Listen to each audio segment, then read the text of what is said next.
Assalamualaikum warahmatullahi wabarakatuh. Salam Pramuka, kakak-kakak, peserta KMD yang saya hormati. Puji syukur alhamdulillah kita haturkan kehadirat Tuhan Yang Maha Esa Allah Subhanahu wa taala telah melimpahkan rahmat, nikmat serta hidayahnya pada kita semua sehingga kita pada hari ini bertemu secara virtual dalam keadaan sehat walafiat tanpa kurang satu apapun.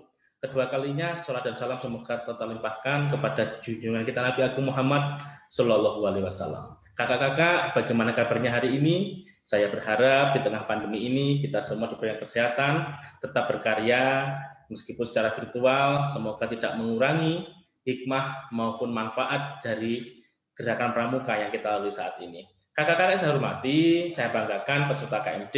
Hari ini kita akan belajar tentang materi di kursus pembina pramuka mahir tingkat dasar ini. Materi yang akan kita bawakan atau kita pelajari bersama yaitu kita akan mengenal ataupun belajar tentang dunia dari pramuka, siaga, penggalang, penegak, dan juga pandega. Kakak, sebelum kita mengalami kegiatan pada hari ini, marilah kita bersama-sama berdoa menurut agama dan keyakinan kita masing-masing. Semoga apa yang kita lakukan hari ini diberikan kelancaran serta manfaat di dunia maupun di akhirat. Berdoa mulai.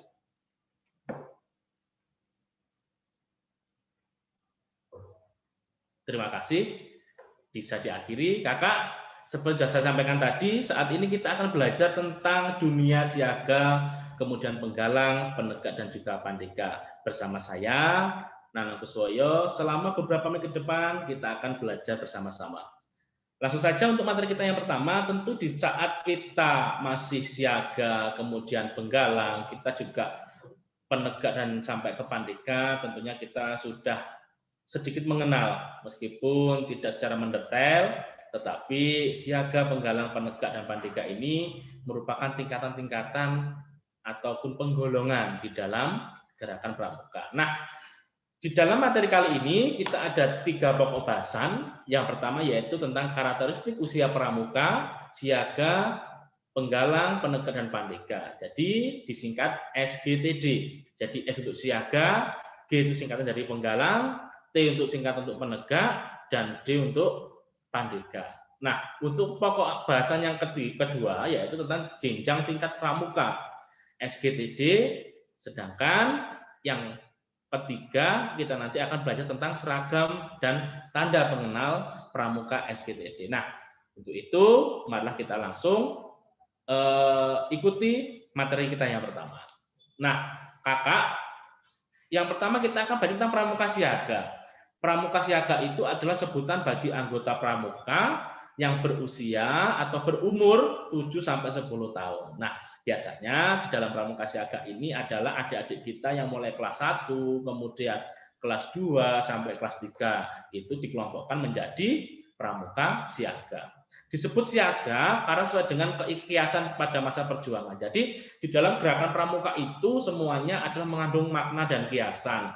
Kiasannya apa? Tentang romantisme perjuangan-perjuangan bangsa, mulai dari persiapan kemerdekaan, kemudian sampai pada penggalangan kekuatan, kemudian sampai mempertahankan, memandigani, kemudian menegakkan. Nah, semuanya adalah mengandung filosofis dan kiasan di dalam gerakan pramuka. Dengan kiasan pada masa perjuangan dulu bangsa Indonesia, yaitu ketika rakyat Indonesia mensiagakan dirinya untuk mencapai kemerdekaan dengan ditandai berdirinya Budi Utomo pada tahun 1908 sebagai tonggak awal perjuangan bangsa Indonesia. Jadi pramuka siaga dengan istilah siaga ini diambil dari kiasan pada saat dulu mensiagakan dirinya dengan ditandainya berdirinya Budi Utomo tahun 1908 yang menjadi tonggak perjuangan dari bangsa Indonesia. Nah, kakak-kakak sekalian, di dalam siaga ini ada beberapa istilah yang mungkin sering kita dengar. Yang pertama yaitu tentang barung, ya. Barung itu adalah satuan terkecil di dalam kelompok siaga, ya, disebut dengan barung. Kemudian nama-nama barung itu biasanya diambil dari nama-nama warna. Bisa dari barung merah, kemudian barung hijau, kemudian barung kuning, kemudian barung biru, dan sebagainya.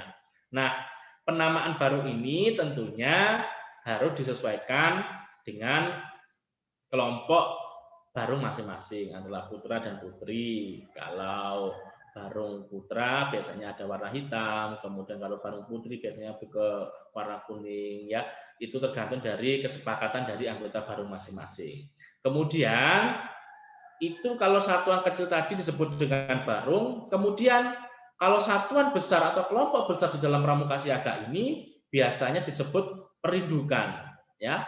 Jadi perindukan ini merupakan gabungan dari beberapa barung menjadi satu. Semisal gabungan dari barung kuning, barung hijau, barung merah, kemudian barung biru dalam satu kelompok disebut dengan perindukan, ya. Kemudian nama-nama perindukan ini biasanya diambil dari nama-nama tokoh pahlawan, kemudian juga tokoh-tokoh yang biasanya berkaitan dengan dunia pramuka. Misalnya dalam tokoh-tokoh ada perindukan Bunda Bunaken, kemudian juga perindukan Ate Mahmud. Nah, adalah nama-nama tokoh-tokoh pramuka. Kemudian bisa juga diambil dari nama-nama pahlawan. Ada perindukan Muhammad Hatta, kemudian ada perindukan Kartini, ya. Itu merupakan nama-nama perindukan. Kemudian kembali ke barung, bahwa setiap barung itu biasanya beranggotakan 5-8 anggota pramuka siaga, ya. Kemudian setiap barung dipimpin oleh ketua barungnya masing-masing. Nah, kemudian kelompok besar dalam dunia siaga atau dalam kelompok siaga itu dipimpin oleh seorang yang dinamakan dengan sulung, ya. Jadi pemimpin barung itu nanti akan memilih satu orang yang dijadikan sebagai pemimpin barung utama yang disebut dengan sulung, ya. Itu merupakan istilah-istilah di dalam pramuka siaga. Ada barung, ada perindukan, ada sulung. Nah, selanjutnya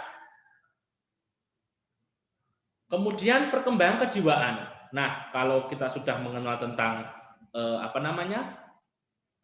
dunia siaga, kemudian kita akan mengenal kejiwaan, karakteristik atau sifat karakter pramuka siaga. Nah, kita perlu ketahui di dalam dunia siaga itu memang adalah dunia anak-anak.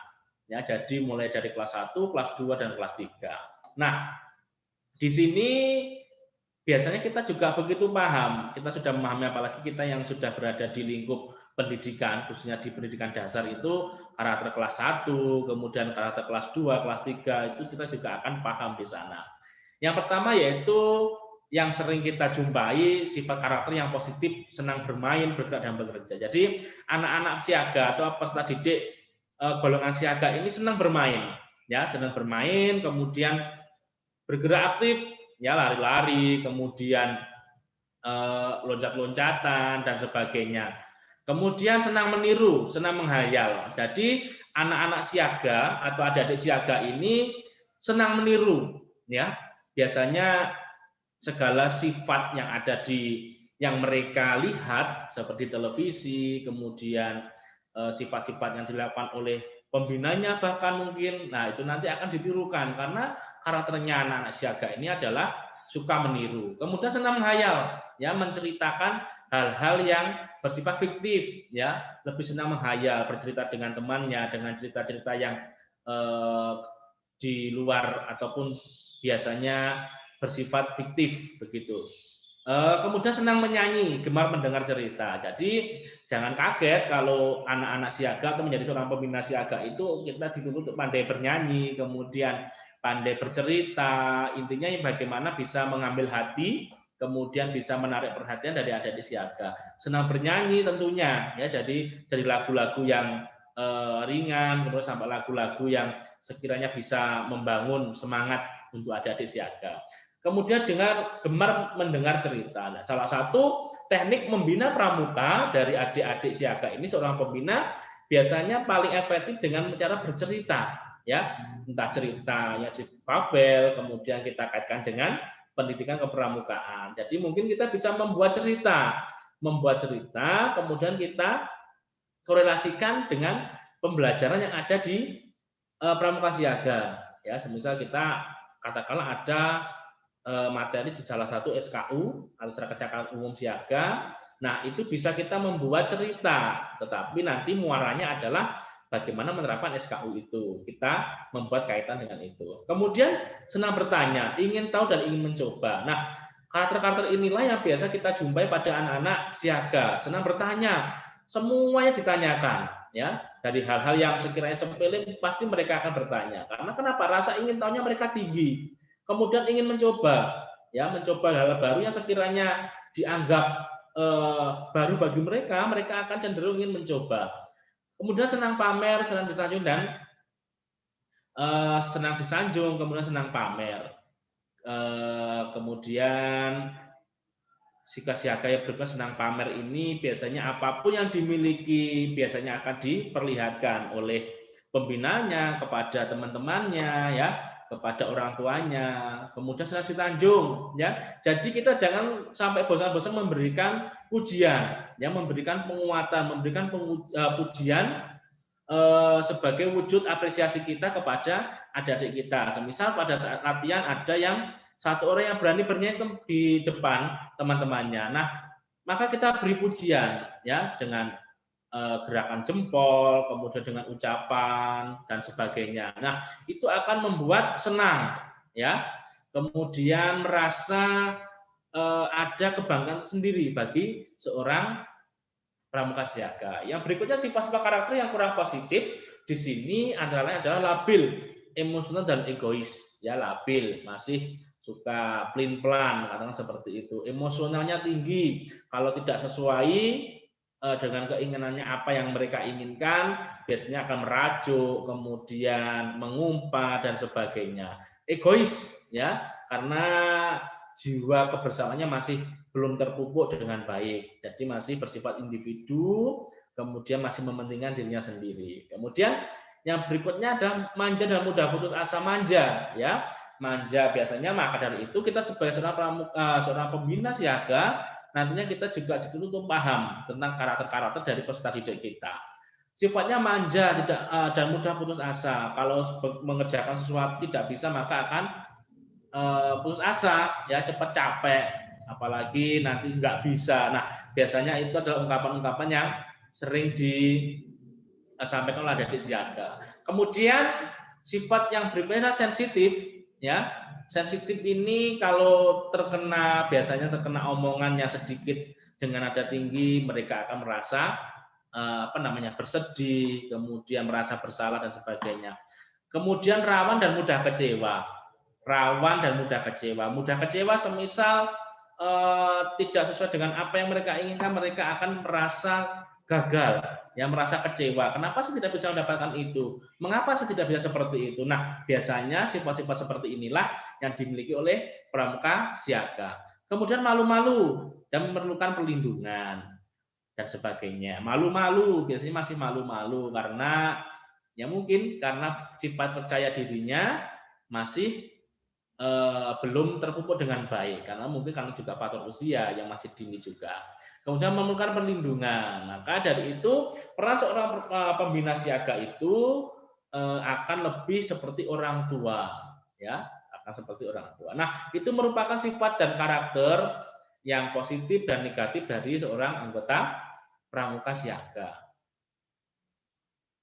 Kemudian yang kedua, setelah kita belajar tentang siaga, sekarang kita akan belajar tentang pramuka penggalang, ya.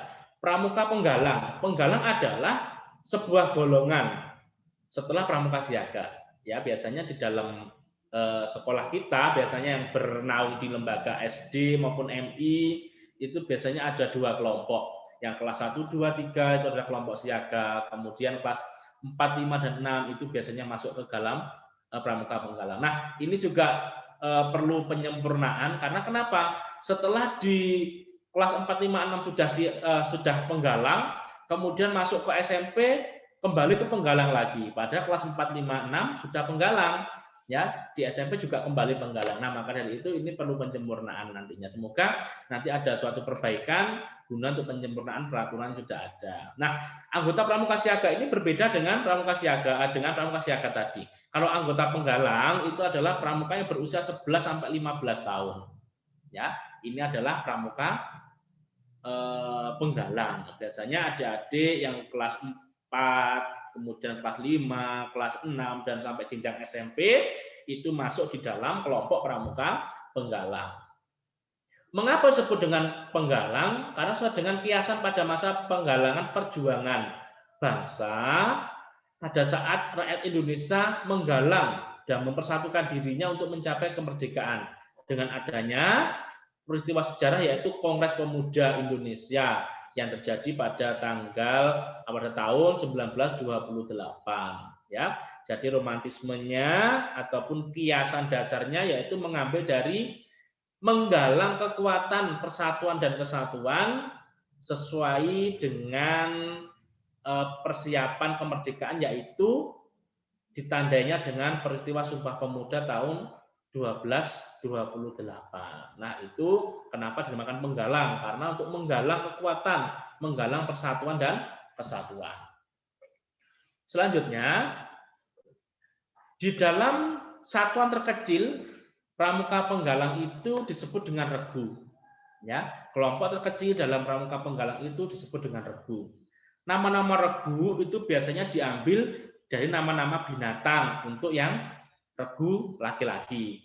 Kemudian untuk regu perempuan atau putrinya biasanya mengambil dari nama-nama bunga. Semisal ada regu kancil, regu kobra, regu harimau, ya itu merupakan nama-nama regu yang biasa digunakan oleh adik-adik penggalang yang putra. Kemudian ada regu matahari, regu mawar, regu melati. Nah itu adalah contoh-contoh dari nama regu untuk pramuka penggalang putri. Nah, kemudian kesatuan dari beberapa regu disebut dengan pasukan. Kelompok besar dalam pramuka penggalang itu disebut dengan pasukan, ya. Jadi kelompok besar dalam pramuka penggalang disebut dengan pasukan. Setiap regu itu berisi 5 sampai 8 orang pramuka penggalang, ya. Kemudian di dalam regu akan dipimpin oleh pemimpin regu atau disebut dengan pinru yang dipilih langsung oleh anggota itu sendiri. Kemudian masing-masing pemimpin regu nanti akan memilih satu dari mereka sebagai pemimpin pasukan yang disebut dengan pemimpin regu utama atau disebut dengan pratama, ya. Jadi kalau regu tadi dipimpin oleh pinru, kemudian kalau pasukan dipimpin oleh pratama. Nah, itu adalah kelompok kecil dan kelompok besar dalam istilah pramuka penggalang.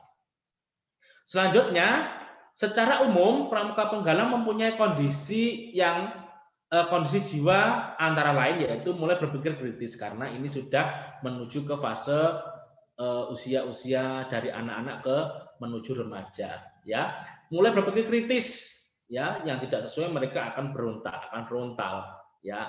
Kemudian mudah terjadi identifikasi yang sangat emosional, ya, emosionalnya kemudian karena peran dari masa anak-anak ke remaja ini biasanya emosionalnya akan lebih diidentifikasikan. Kemudian minat dan aktivitas mulai mencerminkan jenis kelamin secara lebih menonjol. Jadi kegiatan-kegiatan yang dilakukan, aktivitasnya pun juga sudah sesuai dengan jenis kelaminnya masing-masing. Jadi biasanya kalau dulu siaga itu bermainnya masih jadi satu, ya, adalah siaga putra dan putri. Kemudian kalau di dalam penggalang ini biasanya sudah menuju ke gendernya masing-masing. Kegiatannya pun juga sesuai dengan gendernya masing-masing. Pengaruh kelompok sebaya sangat kuat, ya. Jadi pengaruh kelompok sebayanya sangat kuat sekali. Jadi seumurannya ini sangat kuat sekali pengaruhnya di dalam membentuk jiwa dari seorang penggalang.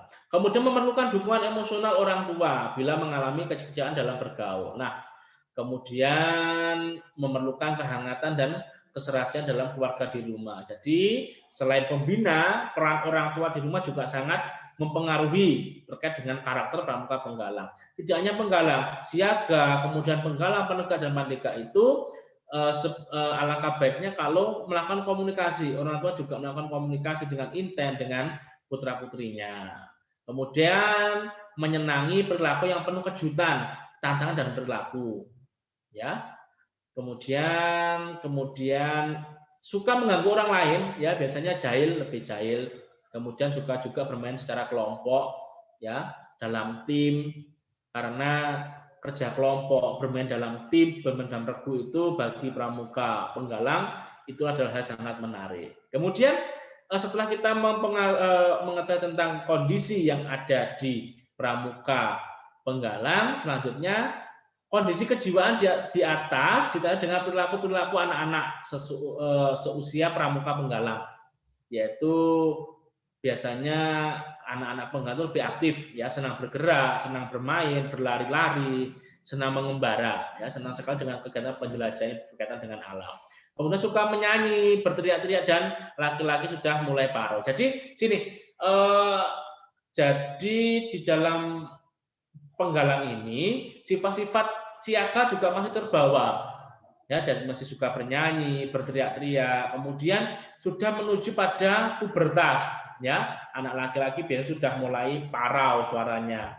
Kemudian dengan sikap heroik, ya, dengan senang perang-perangan. Jadi mereka akan senang dengan berkaitan dengan hal-hal yang berbau dengan kepahlawanan, ya, dengan perang-perangan. Kemudian suka bertanya, kadang agak menguji yang ditanya. Jadi pertanyaannya itu kalau di dalam siaga dan penggalang akan berbeda.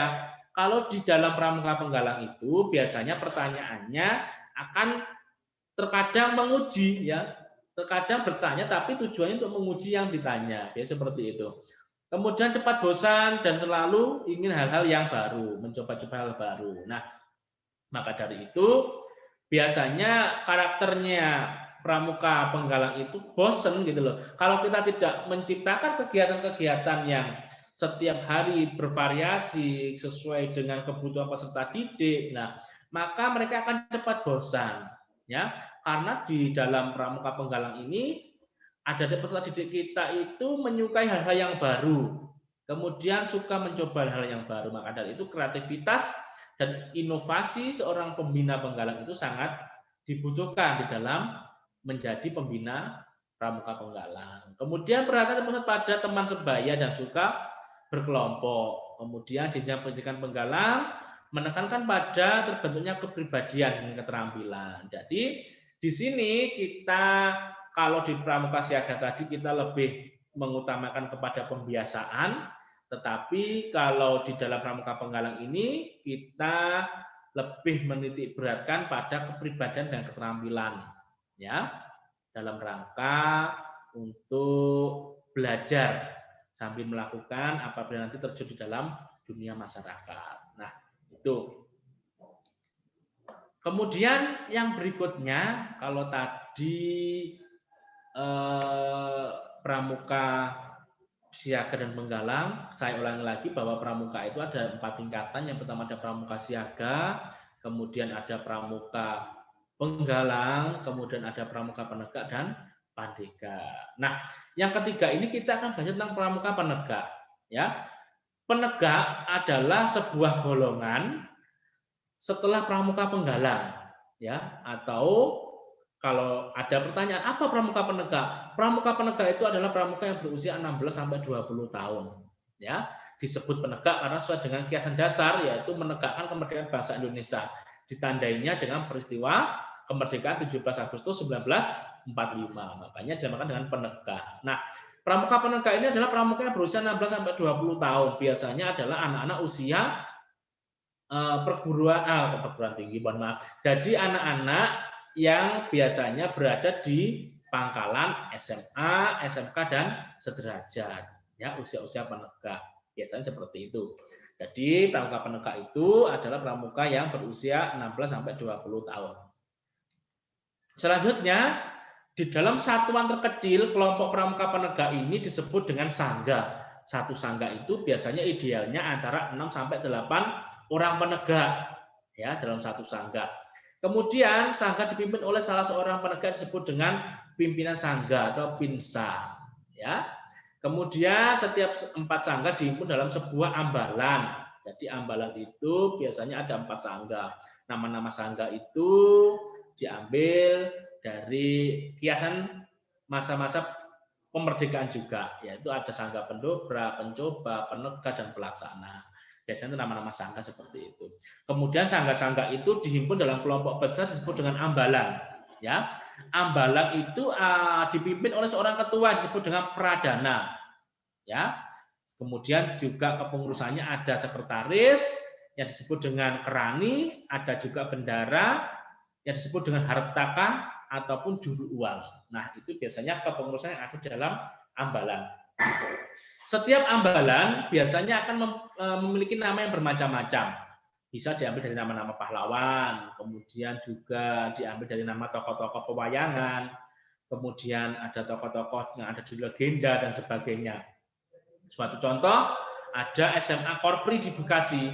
Nama ambalannya adalah Arjuna dan Sri Kandi, diambil dari nama tokoh pewayangan. Kemudian juga ada salah satu sekolah juga menggunakan nama ambalan Ki Hajar Dewantara dan Raden Ajeng Kartini. Nah, biasanya itu di dalam pramuka penegak juga memiliki namanya sandi ambalan. Kemudian juga ada pemangku adat ya, yang bertugas untuk menjaga tradisi yang ada di dalam ambalan tersebut.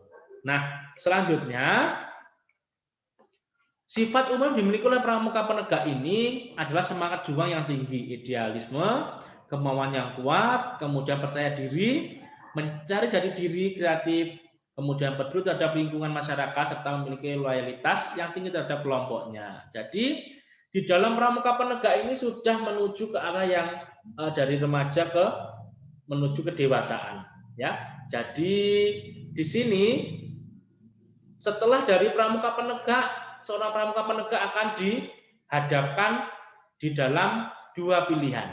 Yang pertama yaitu terjun di dalam dunia masyarakat dengan bekal yang dimiliki dari pramuka penegak. Kemudian akankah dia melanjutkan ke jenjang lebih tinggi yaitu menjadi pramuka pandega. Nah, maka dari itu sifat pramuka penegak ini biasanya lebih kreatif, ya. Kemudian peduli, suka dengan kegiatan-kegiatan yang berbau dengan petualangan dan sebagainya. Mengenai sifat umum tersebut, maka sifat kegiatan kepramukaan secara umum memerlukan bimbingan, ya. Jadi orang dewasa itu tetap diperlukan di dalam pembinaan pramuka penegak dengan motonya yaitu dari, kemudian oleh dan untuk, ya. Jadi oleh dan untuk pramuka penegak dan di bawah tanggung jawab orang dewasa atau disebut dengan pembina. Selanjutnya, kalau kita sudah belajar tentang pramuka siaga, kemudian pramuka penggalang, dan pramuka penegak, yang berikutnya adalah yang terakhir tingkatan dalam pramuka itu adalah pramuka pandega. Pramuka pandega ini adalah pramuka setelah dari tingkatan penegak. Jadi pramuka pandega itu adalah pramuka yang berusia antara 21 sampai 25 tahun. Biasanya ini lebih ke menuju ke arah kedewasaan. Kemudian istilah pandega itu mempunyai arti pramuka atau ahli. Ya, pemuka atau ahli, mohon maaf. Jadi istilah pandega itu artinya adalah pemuka atau ahli. Hal ini mengandung filosofi berdasarkan romantisme perjuangan, yaitu bangsa Indonesia di mana setelah masa Indonesia merdeka, ya, kemudian dilanjutkan dengan masa memandegani, melaksanakan pembangunan di negeri ini. Ya, kalau siaga tadi adalah mensiagakan rakyat, kemudian dari penggalang untuk menggalang kekuatan dan kesatuan, kemudian dari penegak untuk menegakkan ya kemerdekaan, kemudian memandegani dari pelaksanaan pembangunan yang ada di Indonesia pada saat itu. Selanjutnya, di dalam kelompok pramuka pandega itu ada reka. Ya, reka adalah kelompok pramuka pandega yang berkelamin sejenis antara 2 sampai 8 orang. Jadi kelompoknya itu juga satuan terpisah. Mulai dari pembinaan itu ada menggunakan metode satuan terpisah. Ya, jadi pembinaannya antara laki-laki dan perempuan hendaklah itu dipisahkan. Kemudian aktif dalam Racana di Satuan Reka. Racana itu adalah kelompok besar dalam pramuka pandega.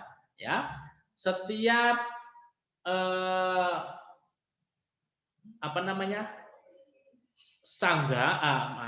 reka ataupun setiap racana itu dipimpin oleh Ketua Dewan Racana. Ya, Ketua Dewan Racana ini merupakan pemimpin dalam Satuan Pramuka Penggalang. Kemudian Racana adalah kelompok, ya, kelompok pramuka pandega yang berkelamin sejenis, ya, terdiri dari 2 sampai 4. Ya, reka. Jadi kelompok kecilnya disebut dengan reka, kelompok besar disebut dengan racana. Kemudian nanti dalam satuan racana dipimpin oleh seorang ketua dewan racana tadi. Kemudian ketua racana dipilih oleh anggota reka, ya, oleh ketua reka di dalam racana tersebut. Nama-nama racana juga sama seperti pramuka penegak tadi, bisa nama-nama tokoh, kemudian bisa nama-nama pahlawan. Nah, selanjutnya golongan dan tingkatan pramuka. Kalau tadi kita sudah belajar tentang pengertian dari tingkatan pramuka, ya, ada pramuka siaga, ada pramuka penggalang, kemudian ada pramuka penegak dan pramuka pandega. Nah, selanjutnya setiap golongan pramuka itu memiliki tingkatan, ya. Jadi golongan dan tingkatan pramuka itu ada pramuka siaga, jadi pramuka baru sampai 10 tahun tadi, yaitu ada pramuka siaga mula, siaga bantu, dan siaga tata. Nah, ini adalah 3 tingkatan yang ada dalam pramuka siaga. Selanjutnya, di dalam pramuka penggalang ada 3 tingkatan juga. Ada tingkatan ramu, ada penggalang rakit, dan ada penggalang terap. Ya. Kemudian di dalam pramuka penegak ada 2 tingkatan, yaitu ada penegak bantara dan ada pandega laksana. Selanjutnya di dalam pramuka pandega itu ada 1 tingkatan saja, ya, yaitu golongan pandega atau disebut dengan anggota dewasa muda. Ya, disebut dengan dewasa karena masih muda, ya. Disebut masih muda kalau sudah menuju ke usia dewasa, yaitu 26 tahun, 21 sampai 26 tahun. Nah, setelah kita mengenal ataupun belajar tentang dunia siaga, penggalang, penegak, dan pandega, kemudian juga tingkatan-tingkatan pramuka, selanjutnya kita akan belajar tentang seragam dan tanda pengenal pramuka. Ya, jadi seragam dan tanda pengenal pramuka ini adalah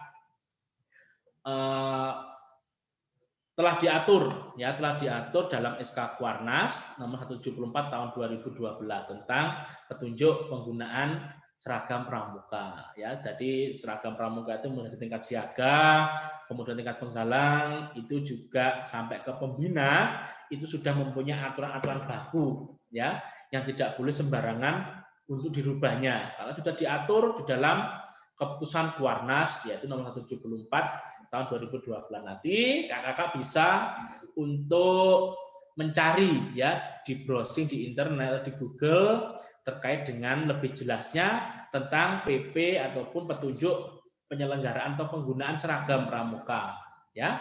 Ini adalah contoh, ya, contoh dari petunjuk penggunaan seragam anggota Gerakan Pramuka. Di situ sudah diatur secara lengkap, kakak, mulai dari seragam siaga, jenis-jenis seragam, ya, ada seragam harian, seragam upacara, seragam lapangan, ya, sudah diatur. Kemudian seragam khusus untuk pramuka muslim. Nah, selanjutnya saya akan memberikan contoh gambar dari seragam-seragam dan tanda-tanda pengenal yang ada di dalam Gerakan Pramuka. Tentu kakak biasanya masih kebingungan, ya, apalagi kalau kita tidak setiap hari mengenakan seragam pramuka. Nah, kakak, seragam pramuka adalah pakaian yang digunakan oleh semua anggota Gerakan Pramuka. Ya, jadi setiap seragam yang dikenakan setiap anggota pramuka itu adalah seragam pramuka, ya, bukan seragam yang lainnya. Karena di pramuka itu sudah memiliki aturan, memiliki seragam tersendiri. Jadi kita tidak boleh menggunakan seragam institusi dari lainnya. Misalnya punya Polri, punya TNI, ataupun institusi-institusi lainnya. Seragam pramuka itu adalah warnanya coklat muda untuk yang atas dan coklat tua untuk yang bawah. Ya, warna tersebut dipilih juga ada kiasannya. Ya, karena kenapa? Warna coklat muda dan coklat tua itu merupakan warna yang digunakan para pejuang Indonesia di dalam masa kemerdekaan dulu. ya, jadi menggunakan warna itu. Kemudian sebenarnya banyak sekali ya historis-historis maupun kiasan-kiasan yang ada di dalam seragam pramuka. Ada yang menggambarkan tentang tanah yang ada di Indonesia, warna coklat muda dan coklat tua dan sebagainya. Ada yang mengatakan bahwa seragam pramuka itu melambangkan 2 musim di Indonesia, ada musim kemarau dan musim penghujan. Yang atas lebih terang menandakan musim kemarau, yang bawah lebih gelap menandakan musim penghujan. Nah, tapi secara harfiahnya bahwasanya seragam pramuka itu diambil melalui filosofis seragam para pejuang dalam masa perang kemerdekaan. Nah, seragam pramuka memiliki beberapa kelengkapan. Jadi mulai atas sampai bawah itu sudah diatur. Ya, ada penutup kepala, ada pakaian, ada celana, ada ikat pinggang, ada sepatu. Kemudian tanda-tandanya juga bermacam-macam. Di antara ada tanda tutup kepala, ya, ada tanda topi yang ada di sini. Kemudian ada lambang pandu dunia atau WOSEM. Kemudian ada papan nama, ada tanda lokasi, ada rencana daerah atau bed ke daerah, ada pita nomor gudeg, kemudian ada TKK atau tanda kecakapan khusus. Ini khusus bagi peserta didik. Ada tanda pelantikan, ya, ada tanda tunas kelapa itu. Kemudian ada tanda jabatan, ada tanda regu, sangga atau barung. Kemudian ada setengah leher, ya, atau hasduk dan tanda pelantikan. Nah, Kakak, berikut adalah contoh gambar dari seragam pramuka, ya. Yang pertama ada seragam siaga. Seragam siaga di sini sudah ada contohnya, ya. Jadi adik-adik kita nanti sebaiknya kalau bisa seragamnya siaga kelas 1, 2, 3 itu seperti ini. Jadi bajunya tidak dimasukkan, tapi masih dikeluarkan. Bentuknya celananya untuk putri seperti kulot, ya, ada saku di depan 2. Kemudian celananya juga seperti sudah digambar dengan jelas contohnya. Nah, di situ juga ada emblem, ada tanda topi mulai dari atas, kemudian ada papan nama, kemudian ada WOSEM, ada tanda pelantikan, ada barung, ya, bentuk segitiga itu namanya barung. Kemudian ada TKU, tanda kecakapan umum, kemudian ada kode daerah atau kode cabang, ya, atau badge cabang, ada nomor gudeg, ada badge daerah, ada TKK, ada tanda jabatan, ya.